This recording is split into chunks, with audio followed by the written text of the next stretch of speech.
Leí por ahí que el primer acto de corrupción en la política consiste en aceptar un cargo para el que no estás preparado.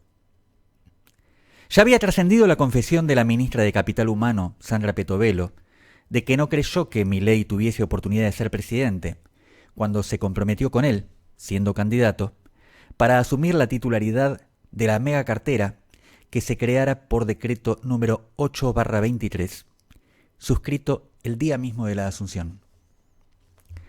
El texto del citado decreto, que funciona como ley de ministerios, define su competencia, y cito textual: todo lo concerniente a la educación, a la cultura, a las relaciones y condiciones individuales y colectivas de trabajo, al régimen legal de negociaciones colectivas y de las asociaciones profesionales de trabajadores y empleadores, al empleo, a la capacitación, a la seguridad social, a la asistencia, promoción, cuidados e inclusión social y el desarrollo humano, la seguridad alimentaria, la reducción de la pobreza, el desarrollo de igualdad de oportunidades para los sectores más vulnerables, en particular para las personas con discapacidad, las niñas, los niños y adolescentes, las mujeres y los adultos mayores, la protección de las familias y el fortalecimiento de las organizaciones comunitarias, así como en lo relativo al acceso de vivienda y el hábitat dignos y al cumplimiento de los compromisos asumidos en relación con los tratados internacionales y los convenios multinacionales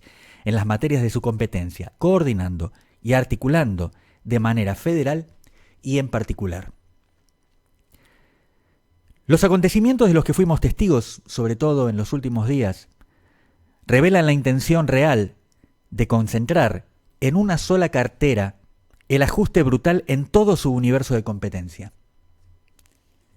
Un verdadero ministerio del ajuste y el abandono, clave para el pretendido superávit fiscal, logrado mediante la suspensión de todo gasto operativo, compras y mantenimiento, despidos en la esfera pública y empresas del Estado, licuación de los salarios públicos y privados como de los ahorros familiares, reducción en el consumo y la producción, deuda y recesión inducida.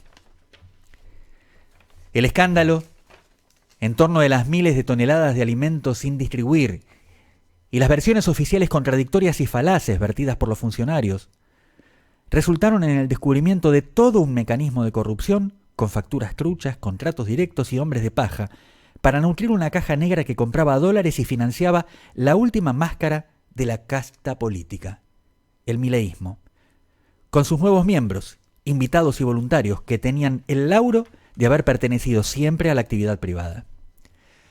Estos vivillos, algunos de ellos empresarios, millonarios, inversionistas bajo la pantalla de traders o simplemente embaucadores con pretensiones coaching, como antes habían hecho durante el gobierno de Mauricio Macri, demuestran que sus críticas, muchas veces infundadas o exageradas, ocultaban sus apetitos por hacerse del negocio de robarle al Estado, mientras lo destruyen para seguir, en privado, con la impunidad de sus propios negocios.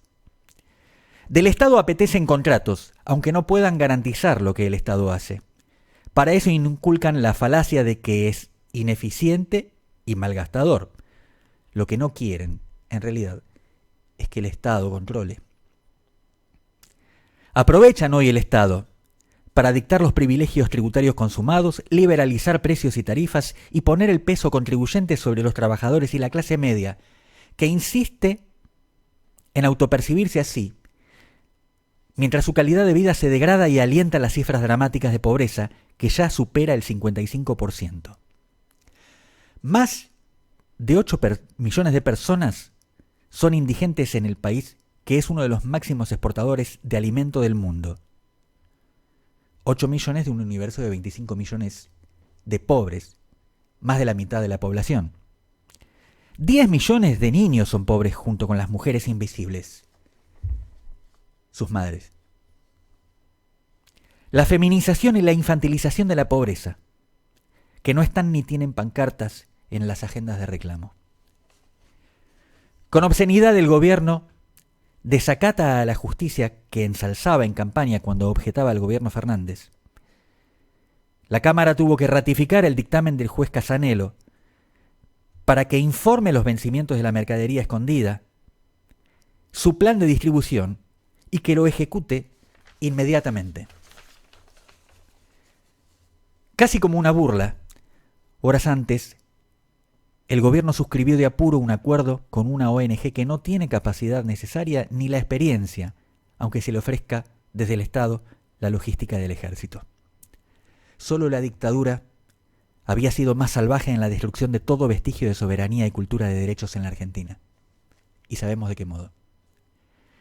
Esta nueva versión de crueldad capitalista, ante la cual el propio gobierno de Macri parece moderado, es posible por la impunidad que consagró al macrismo la conducción política argentina, especialmente por el gobierno que precedió al de Milei, que traicionó sus pocas y elementales promesas electorales de investigar la deuda externa y denunciar internacionalmente al Fondo Monetario Internacional por incumplimiento de sus propios estatutos, a la vista de que ese capítulo de endeudamiento delataba el propósito de solventar la fuga de divisas, lo que llevó a la última crisis de deuda.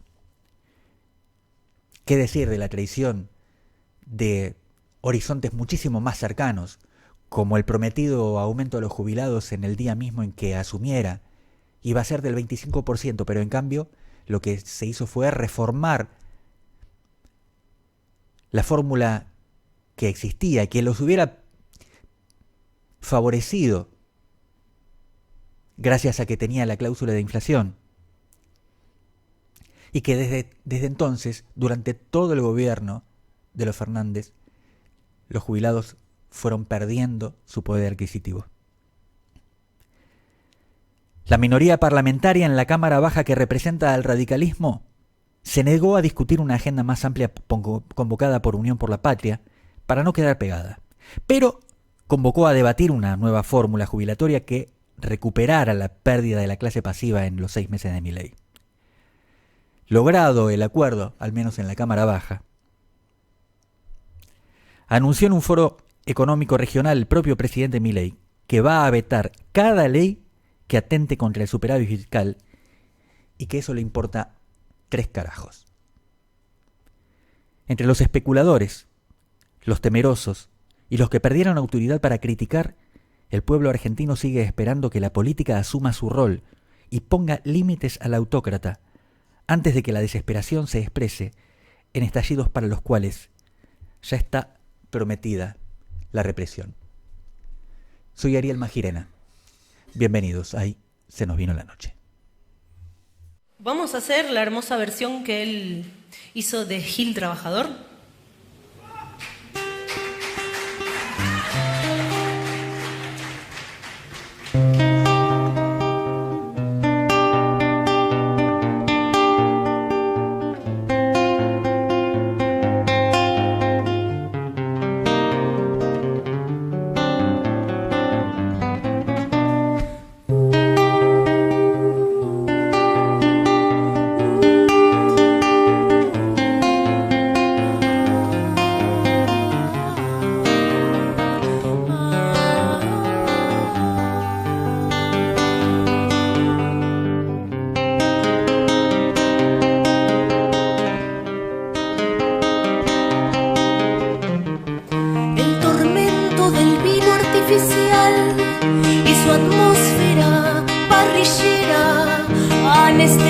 Conciencia común que transcurre su infancia en la tierra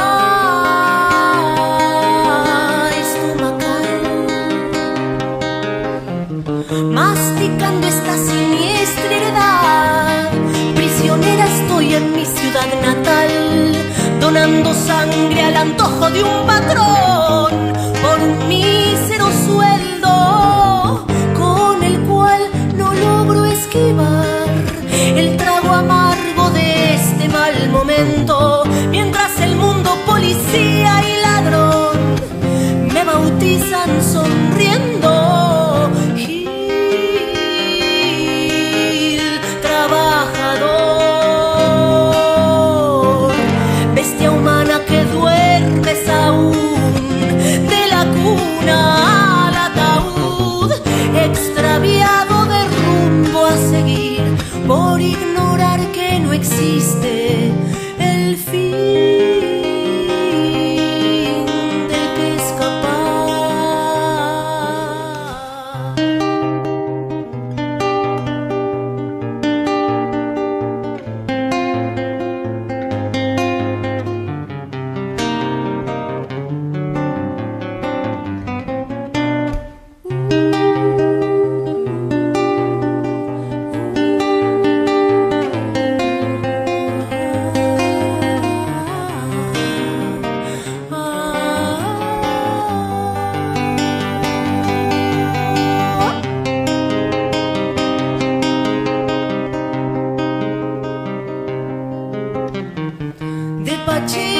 escuela paternal de Doxuda 3 de febrero. 1000 amigos con el corazón esperan esta canción para atravesar el trago amargo de este mal momento, mientras el mundo policía y ladrón me bautizan sonriendo. Gil, trabajador.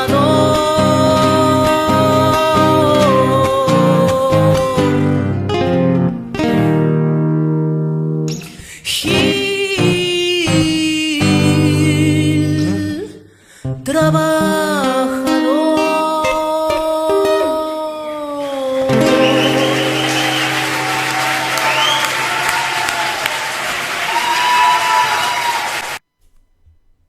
Buenas noches. Bueno, escuchamos recién una hermosa versión de Gil Trabajador, el tema de Ricardo Iorio en sentido folclórico, que creo que incluso se lo merecía esta canción, que es tremenda, que es poderosa y que forma parte del acervo del metal argentino, y además tiene que ver con los días que corren y cómo muchas veces los trabajadores nos sentimos giles porque vamos quemando la vida por dinero o por sueldos que no nos alcanzan para sostener la vida. Algunas veces ni siquiera la propia, y en otras, que son las peores, la de la familia, cosa que siempre llena de frustración y de angustia. Y después hablan del fenómeno de la violencia doméstica como si estar acosado por este tipo de flagelo, y muchas veces incluso alentado por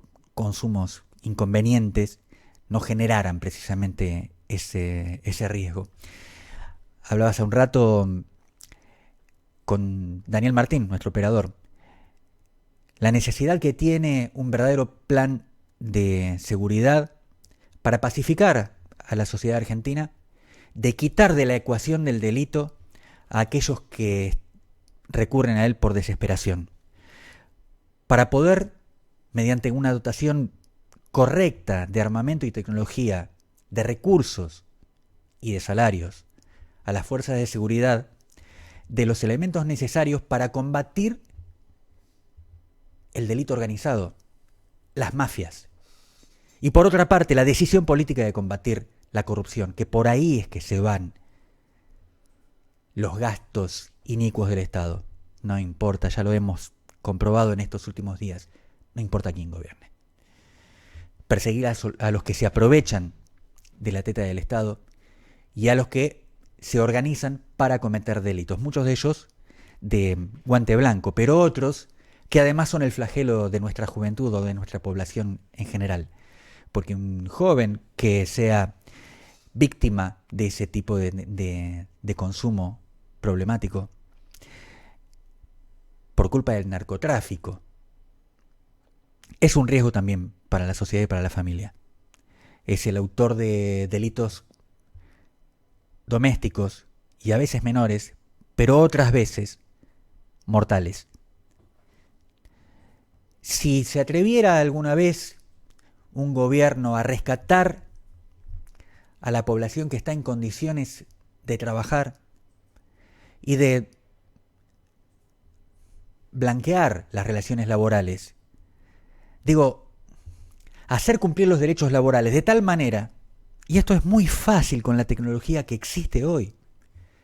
Imagínense, todos los que tenemos documento, en determinado momento somos incluidos en el padrón electoral, por ejemplo, a los 18 años. ¿Ustedes creen que el padrón electoral es la única base de datos que existe en la Argentina? ¿Ustedes piensan que no hay registros bancarios? ¿Por qué es que sabe siempre la AFIP si algún kiosquero evadió algún tributo? ¿Por qué es que te llega el momento a quien tiene esa clase de manejo económico, a un determinado nivel de tránsito de su economía, declarar a qué se debe que esta vez pudo gastar tanto? ¿Por qué existen las declaraciones juradas?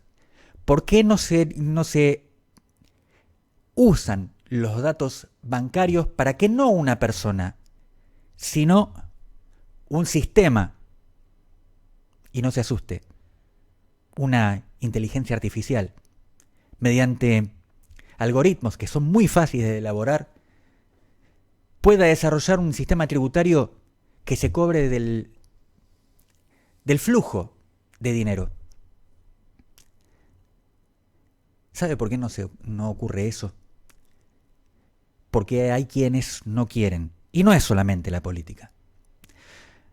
Porque si las cosas están observadas por una inteligencia que no se cansa, que no necesita descansar, que no sufre estrés, y que si le decís que se fije bien en relaciones económicas, que todo flujo sea legal, lo va a encontrar. Y entonces lo que hacen negocio de arreglarte las deudas con el Estado o de arreglarte una licitación cuando te presentás para una obra o un servicio público, no tienen la posibilidad del retorno, que durante tantos años funcionó en la Argentina, tanto que los grandes empresarios internacionales hablaban de lo que costaba acceder a una licitación en la Argentina, que primero estaba el peaje. Claro, si hay administración digital sobre los tributos, no hay retorno, no hay coima.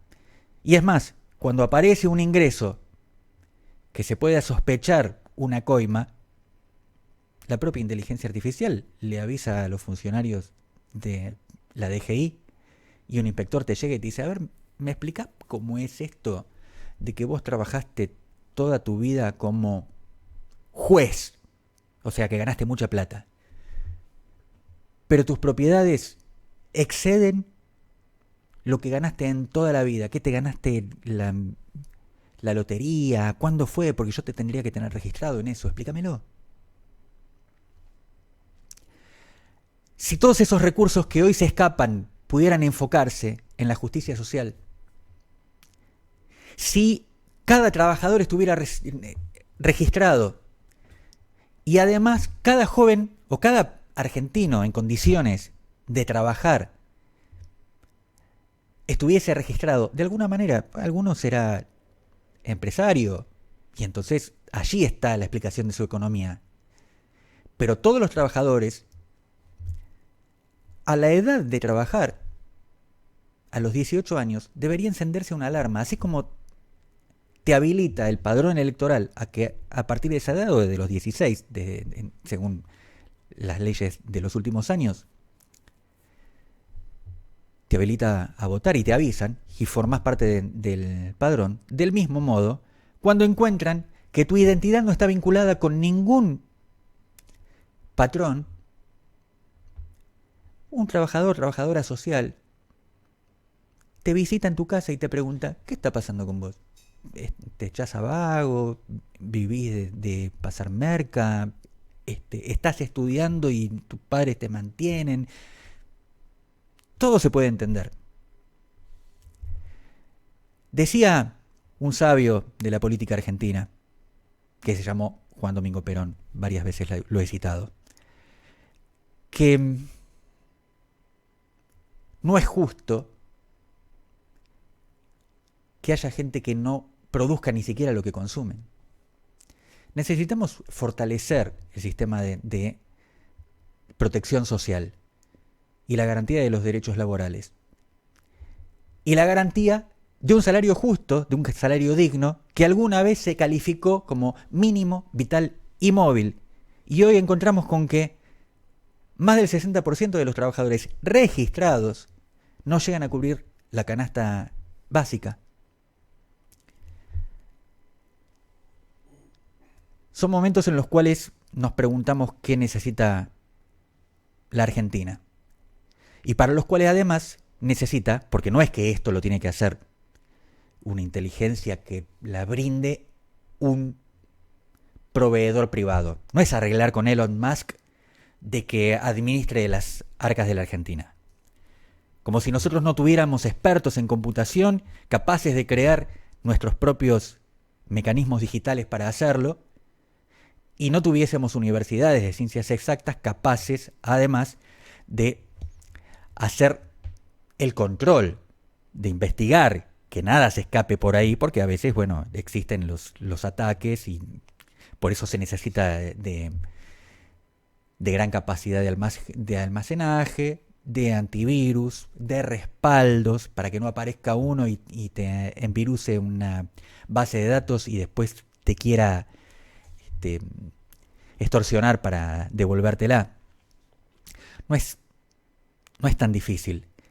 Lo que es difícil es que esto, que además sería ingresar al siglo XXI, donde apenas hemos puesto un pie y ya estamos con enorme retraso. Un retraso del cual no nos damos ni idea.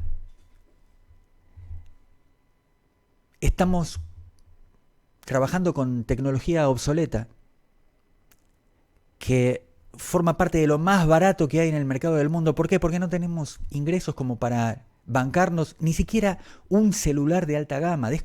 Un celular de alta gama se renueva prácticamente anualmente. Pero nosotros, por nuestros ingresos, no podemos comprar el celular de alta gama que venció hace 3 o 4 generaciones. Ni siquiera tenemos ese acceso. Ni siquiera tenemos garantizada nuestra provisión de internet, que además es cara. Y se tilda, tiene problemas, es lenta.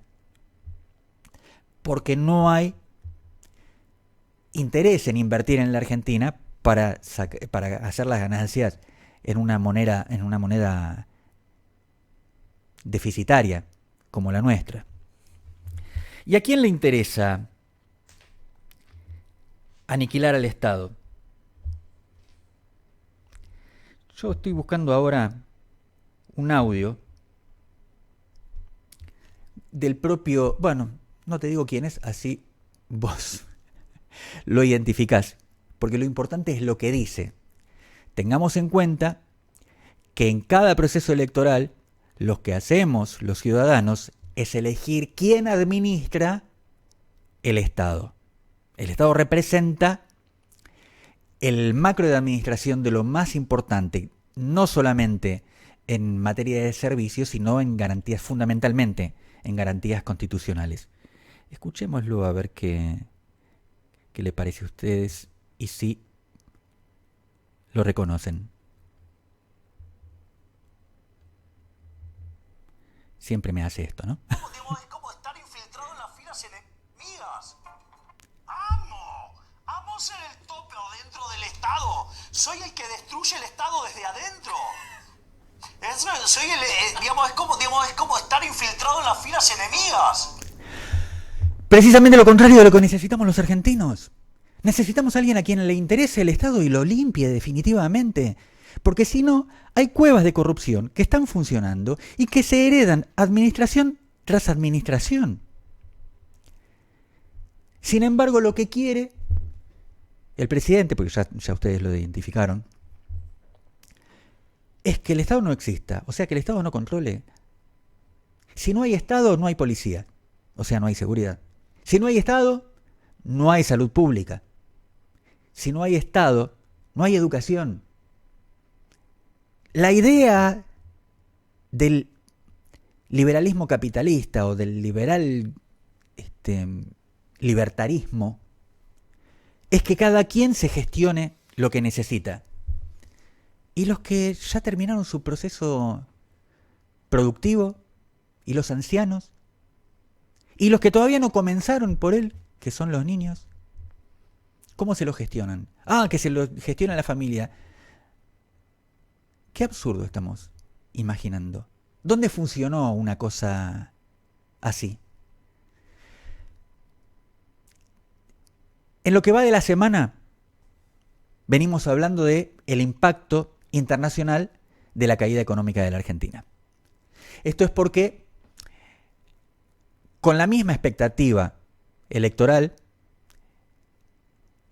que generó el nuevo gobierno, los mercados observaron que había una confianza, una esperanza del electorado que le dio al gobierno de Milei y que de a poco se ve como lo va retirando. Y cuando esto se observa, el mercado es el primero que lo distingue. Imagínese, el mercado depende del consumo. Cuando hay retracción del consumo, dice acá, las cosas no están funcionando bien. Si en el almacén de tu casa se está comprando menos, si los salarios no suben en su capacidad adquisitiva, entonces los bonos, que son la deuda que imprime el Estado para interpretar de una forma ficticia en realidad, porque si es con deuda es deuda, la deuda es deuda. Y simular, decía, que hay un superávit fiscal. Los compradores de esa deuda y los que recibieron esos bonos como pago de la deuda, enseguida desconfían de esos bonos. Y si desconfían de los bonos, tratan de sacárselos de encima. Y si intentan sacárselos de encima, el mercado, ¿qué hace? Le baja el precio para comprártelo, para ver en qué momento es que luego se lo reclama al Estado. Si el Estado está en condiciones, hoy el Estado no está en condiciones, ni siquiera con este superajuste, dirá de qué manera lo responde. Pero si no está en condiciones, podemos presumir que estamos muy cerca, muy cerca, de una nueva crisis de deuda. Y no sabemos a lo que nos lleva una nueva crisis de deuda. A mayores exigencias de los acreedores. Sabemos lo que hacen los acreedores. Se comportan como los mafiosos. Si no pagás, te corto un dedo. Te retengo a tu hijo. Ponete las pilas. ¿Y quiénes somos los rehenes de los gobiernos que nos endeudan? Fundamentalmente los que trabajamos. ¿Me acompañás con una cortinita, Dani?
Bueno, pero no todos son pálidas, aunque realmente la Argentina nos tiene acostumbrado a un cachetazo por día y lamentablemente cuando hacemos un programa que es básicamente un programa de cultura, ustedes ya saben, lo dije varias veces, que para mi consideración la política es apenas una hija de la cultura, aunque a veces se comporte como una hija bastarda o desamorada. Me gusta convidar cosas buenas. siempre están vinculados con la creación y con el arte. Se va a realizar este sábado 8 de junio a las 18 en Palermo, lo que se comparte como una tarde para compartir la belleza de la palabra escrita, relatos y poesías leídos por sus autoras y autores. Hablo de la peña literaria Pura Palabra.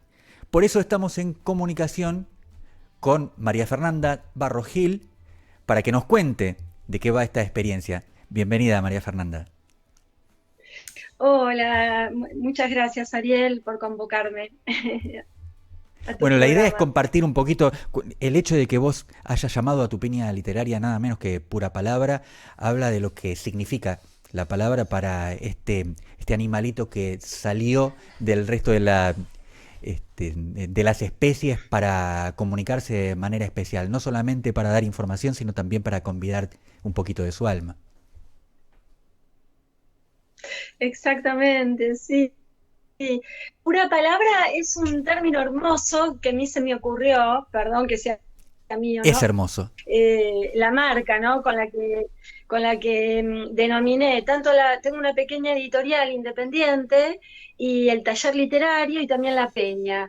Y Pura Palabra surgió por esto de, viste, los que escribimos, que te debe haber pasado a vos, Ariel, de esto de encontrar la palabra justa, la palabra que da en el clavo, o cuando leemos como lectores, ¿no? Uno dice, wow, ¿cómo usó ese adjetivo o ese adverbio o esa palabra? Y también viene de Poe. Poe hablaba de la palabra desnuda, que me parece hermoso, ¿no? Es decir, la palabra más genuina que uno puede cuando encuentra la forma de narrar algo o de contar algo, ya sea en el periodismo o en la literatura, ¿no? Y además hay una condición que a mí me encanta de las palabras, que está en la fonética, en el modo que lo decimos y cómo están construidas. A veces el encuentro de un fonema con otro genera una sensación musical. La palabra puede ser bella. Sí. En medio de la arbitrariedad, ¿no es cierto? Sí. El tono que le damos también, ¿no? Una misma palabra, o no sé, como dijo Fontana Rosa cuando se hizo el Congreso de la Lengua en Rosario, y él dijo, no hay malas palabras. Claro. O cómo se pronuncian, ¿no? Uno puede decir una grosería, pero lo decís con dulzura, y en realidad estás acariciando. Y sin usar malas palabras podés insultar o agredir a otro, ¿no? El tono, cómo se dice también, ¿no? Es cierto. ¿Y cuál es el motivo, digo, cuál es el marco de la invitación que vos hacés y hace cuánto tiempo es que la estás ejecutando? Porque hoy pareciera que la poesía no es un facto de consumo, más bien es de apasionados, de quienes tienen una especial sensibilidad por la palabra. Es cierto. Esto empezó en el 2013. Yo daba clases, no sé si conociste la Peña del Colorado, que ya no existe más, cierto, ¿no? Sucumbió a todas estas negociaciones inmobiliarias, era una casa muy antigua, debería haberse respetado como patrimonio arquitectónico, ¿no? Y durante varios años subsistió, fue como sino que una cooperativa de los trabajadores, porque desapareció el dueño y entre los chicos, los trabajadores la sostuvieron, y hasta que no ganó, digamos, un negociado inmobiliario. Entonces, las primeras que hice, que fue en el 2013 y 2014, ahí en la Peña del Colorado, y empecé así a llamarlo Peña Literaria. Hay un término más culturoso que se llama tertulia, ¿no? Se usa en España y se usa acá, ¿no? Las tertulias literarias como encuentro. Pero a mí me gustó, pese a que cerró la Peña del Colorado, seguir usando la palabra peña, que también significa reunión, ¿no? Y me parece una palabra mucho más cálida que tertulia o encuentro literario. Y surgió porque, bueno, desde mi taller literario, y como yo fui 30 años periodista hasta que me cansé, dejé el periodismo y volví a mi primer amor, que eran las letras, ¿no? Que fue lo que estudié. Y entonces empecé a armar en mi taller literario una pequeña editorial fundamentalmente para editar antologías con textos de los alumnos, y también le edité libros a amigos y amigas poetas o escritores de cuentos, y tiradas cortas, porque las grandes editoriales necesitas, no sé, un mínimo de Claro. 1000 ejemplares, ponele, ¿no? Entonces, por eso las editoriales pequeñas cumplimos esa función, ¿no? Lo que se llama editoriales independientes. Y La Peña, fueron para eso, ¿no? Y siguen siendo para eso, para darles paz a autores, autoras, hayan publicado o no, que tienen ganas de compartir y mostrarle a los demás, ¿no? Sus cuentos, sus poesías, sus relatos, y para disfrutar y escuchar a otros, ¿no? Describinos un poquito cómo es un encuentro literario de pura palabra. Buenísimo. Yo llevo una lista más o menos armada de las personas que me avisan que van a ir, porque lo difundo en las redes, pongo un email o mi página web o el WhatsApp, y un poco yo ya tengo armado qué cantidad de personas. Hay veces que van más cantidad de oyentes, personas que quieren solo ir para disfrutar y escuchar a otros, y a veces hay muchos lectores, entonces es un poco restrictivo, pero digamos, es una cantidad de tiempo que se estila normalmente en los lugares así de poesía o de improvisaciones o de slam de poesía, ¿no? Que son 3 minutos. Cada uno puede leer 3 minutos, que es aproximadamente una página, ¿no? O 2 poesías. Y después surge otro, yo los voy invitando, entonces cada uno frente a un escenario lee su texto, se puede compartir, se puede comentar. Después sigue otro. Cuando ya todos leyeron, volvemos a hacer una nueva ronda, ¿no? Entonces eso depende si hacemos 1 o 2 rondas, con lecturas de 3 minutos cada uno, dependerá de la cantidad que hayan ido. Tengo personas que hace muchos años que van y que tratan de no perdérselas. A veces por ahí me tomo vacaciones en el verano y dejo varios meses sin hacerlas, y ya me están escribiendo en marzo, ¿y cuándo armaste la próxima peña, no? Y eso me da la referencia de que les gusta, ¿no? A muchos de los que van, ¿no? Los que son asistentes habituales. Les he editado el libro también a varios de ellos o de ellas, y a veces leo cosas mías, o alguno que no escribió pero quiere leer algo que le gustó de otra persona. Es muy lindo, sobre todo para los que nos gusta la palabra escrito, como decías vos, ¿no? ¿Y dónde se encuentran?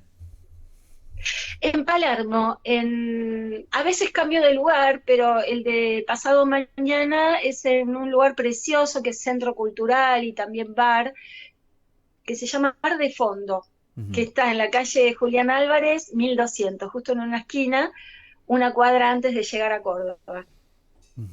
Y allí uno puede participar y tomarse un café, por ejemplo, o es un auditorio.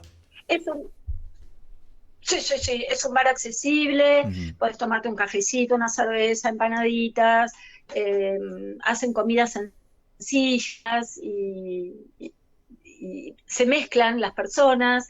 La mayoría, vos viste que el público literario es un público muy especial, somos pocos, ¿no? Vos, como bien decías recién, y es un público muy solitario, porque no todo el mundo es acompañado en su tarea literaria por su familia, su pareja, sus amigos, y muchos vienen solos y solas, ¿no? De todas las edades, hay adolescentes que escriben maravilloso, personas muy mayores y comparten su experiencia de vida. Se comparten las mesas, a medida que van llegando se van amuchando, van conociendo, después se hacen amigos. Es muy lindo, es muy cálido, y tiene esto tan especial que tiene la poesía, ¿no? Claro. Y con esta diversidad además te encontrás con que los poemas también tienen ese mismo universo de diversidad. Sí, hay una gran diversidad de temáticas. Muchas veces hay textos muy jugados políticamente, o jugados por diferentes causas sociales, o por luchas sociales, o de género, o de orientación sexual, o de lo que fuere. Normalmente no, siempre, cada uno va y lee, yo no hago censura, pero en general es gente, digamos, con mucho compromiso social. Esto que decías de la política y la poesía, estoy totalmente de acuerdo. Hay mucha belleza en la política también, en esto del compromiso y del jugarse, ¿no? Por ideas, lo mismo que por los sentimientos, o por lo que uno piensa, o por lo que uno escribe, ¿no? ¿Y cómo te llevas vos con esta diversidad que también puede observarse como una especie de escenario de impunidad para la poesía? Desde que existen tantas formas de escribir como personas, digamos, que a veces colisionan estéticamente. Sí,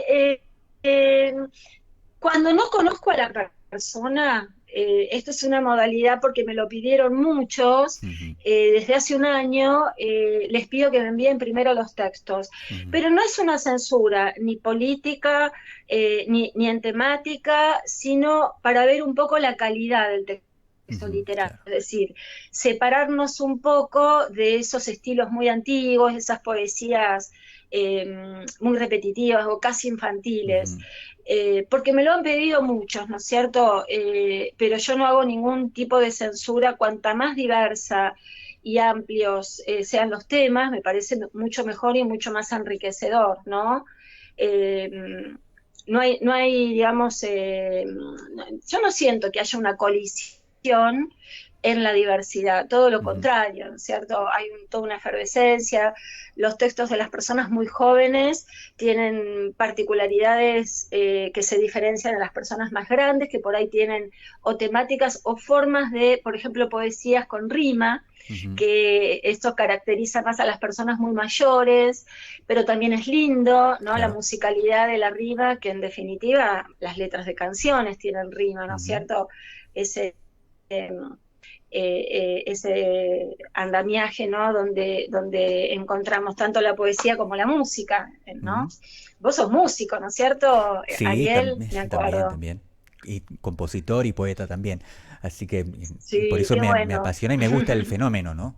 El hecho de que me sigue sorprendiendo que todavía haya inspirados que se atrevan a un poema. Además, porque hemos sido testigos de tal calidad y tal cantidad de poemas en la historia de la literatura que pareciera que todo estaba dicho, y sin embargo siempre hay una forma diferente y una cadencia distinta y una mirada que ofrecer. Es cierto, totalmente, totalmente.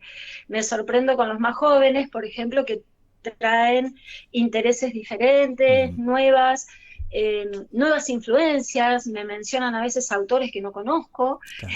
Chicos de 18, 20 años, o músicos que no conozco, y sin embargo, bueno, sigue habiendo nuevas cosas para decir.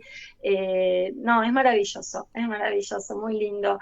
La poesía, es cierto, no hay tanto público, de hecho hay menos público que para el cuento y para la novela, ¿no es cierto? La poesía es como el más exquisito dentro de los géneros. Viste lo que dijo Faulkner cuando ganó el premio Nobel, ¿no? Que el que no puede escribir poesía escribe cuento, y el que no puede escribir cuento escribe novela, ¿no? Como poniendo, a pese a que él era novelista, puso la poesía allá arriba, y es así, realmente es un género muy, muy especial, y siguen habiendo poetas nuevos, así que es una gran felicidad, ¿no? Poder seguir disfrutando de ese género. Vos sabés que yo tenía un tío y una tía también, poetas. Mi tío Luis Ricardo Furlan decía que escribir un poema era enfrentarse a un universo, que para él era un universo pequeño lo que se estaba construyendo en un poema. Más incluso porque es un formato mucho más asequible, ¿no es cierto? Más incluso que una novela o que un cuento, que también los cultiva, por supuesto. sí. Qué interesante eso. Sí. Hay una frase que a mí me encanta, Ujú, ¿no? Porque viste que es muy difícil definir a la poesía, ¿no es claro. cierto? ¿Cómo la definimos? ¿No? Cortázar decía que le gustaba una frase de algo que había dicho Alfred Cherry, que fue un dadaísta, el que escribió Hugo Rey, el teatro dada, que fue previo al surrealismo, ¿no? Que decía que la poesía tiene un montón de excepciones y la definición está en las grietas entre esas excepciones, o sea que no hay Ujú, forma de definirla. Pero me parece que es muy acertado una definición de Alberto Girri, que fue un poeta de la generación del 40, ujú, y que muchas veces cuando vemos poesía, con los alumnos se las cuento, porque justamente uno dice, ¿cómo la defino? ¿Qué es? ¿Tiene rima? No, porque hay poesía sin rima. claro. ¿Tiene determinada cantidad de sílabas? Tampoco, porque Ujú, perdió métrica. Y él dijo que me parece hermoso, a ver si compartís, si te gusta también, o por ahí la conoces, que él dijo que la poesía no se la puede definir. A la poesía eh, se la reconoce, porque el ujú, hecho poético puede estar o no. Entonces uno lo reconoce cuando hay poesía. Y si no hay poesía, no la reconoces, pero no la puedes definir. A mí ujú. eso me encantó, ¿no? Sí, sí, sí, es un Que mensaje es que una conmueve. vivencia. Ujú. Recuerdo una letra de Joaquín Sabina hablando de algunos amigos suyos de la época escolar que se encuentran después en el transcurso de la vida y dice que conocía uno que para Sí. hacer poesía solamente necesitaba mover los labios. Hay un talento también en el poeta. Qué lindo. Ujú, Dejarse llevar, como un movimiento podría ser, ¿no? ¿No? Un fluir. No se la piensa la poesía como cuando uno piensa un cuento o piensa una historia, ¿no? O piensa una trama. La poesía ujú, nace, ¿no? De un sentimiento o de una idea o de una observación ujú, y dejarse llevar, ¿no? sí. Aunque Borges en el Aleph tiene una contradicción con un amigo que decía que escribía para ganar premios y que había encontrado una clave para eso, para que los críticos lo amaran. No, pero viste Borges con su ironía, ¿no? Hay que Sí, ver, claro. ¿no? A dónde quería llegar, ¿no? Sí, sí, ese es un cuento sarcástico, Esa pero frase, profundamente sí, fantástico. es fantástico, sarcástico, toda esa ironía eterna de Borges es genial. Y pensé ahora también en la salida fácil, pero brillante de Becker diciendo poesía eres tú, ante la Inquisición, ¿no es cierto?, de qué era. ¿Qué era? Y decime, María Fernanda, Sí. ¿cómo vos interpretás que tus encuentros, o estos encuentros que pariste, que te atreviste, han logrado una personalidad?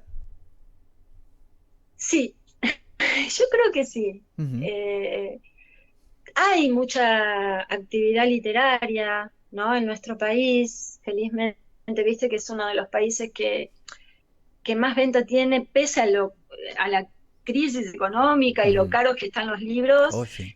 de venta de libros per cápita, tenemos una buena cifra de venta de libros. Creo, ¿no? Los argentinos, un público muy lector. Ujú.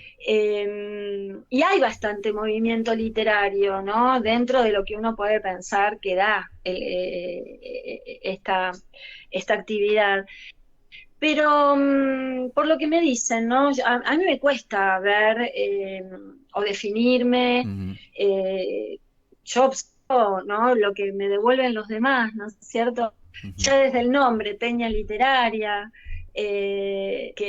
cuando hay personas nuevas que se acercan, me dicen, ¿y por qué Peña? Entonces cuento esta historia de la Peña del Colorado, pero claro, mirá que Ujú. Peña es reunión también, significa eso, ay, qué interesante.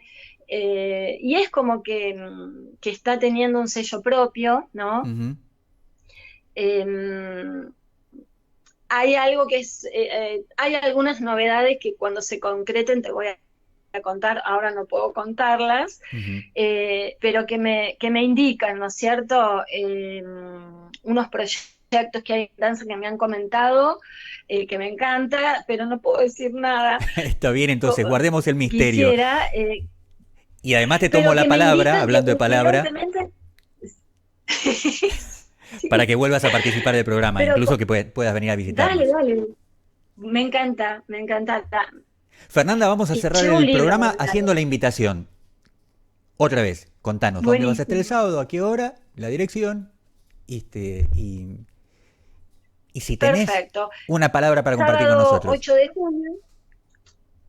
Sábado 8 de junio, es decir, pasado mañana a las 6 de la tarde, de 6 a 8, 2 horas, en la calle Julián Álvarez, 1200, Bar de Fondo. Y para comunicarse conmigo, puedo pasar más fácil la página web, que es purapalabra.ar.